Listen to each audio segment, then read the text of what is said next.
The first time I really got deeply involved in being obedient to God as it related to mission was in 1999. I'd made a short-term mission trip to China and came back, and it was just placed on my heart that needed to be praying for China. So we formed a prayer group that met on a monthly basis, and just the number of people that came together to that group to start to pray and have their hearts changed and have the heartbreak of the world and the need for Christ to be shared was very much key present in that group.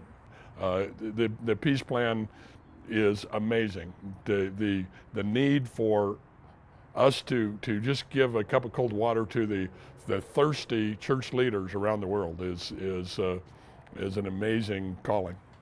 You know, being an entrepreneur and being somewhat successful in the business world, the first easy thought is why don't I take the money that God has given me and go solve the problems with money?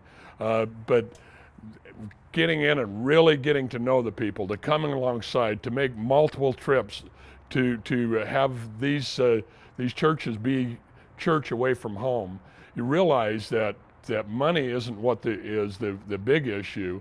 The being able to really understand and trust God in a way that takes it beyond any understanding. So it's truly amazing the impact that you can have in different cities and different countries by showing up and being willing to let God use who you are for His purpose. So. After having been on approximately 30 short-term mission trips, I've really learned how to not plan nearly as much as what even myself would like to have planned. That when I plan room for God to work, then the ability to have God use you in ways that are way beyond anything that you could have possibly lined up. Just the miraculous things. I remember one time showing up in one country that the pastor said, "How did you know? How did you know?" Know what? Did Pastor Rick send you? I said, "What are you talking about?" He said, "We just finished 40 Days of Love just this week. How did you know?" And so it was one of those really, truly amazing things that the impact that Saddleback the Peace Plan is beyond description. And the only way you can find out what all God's doing is just go with an open hand.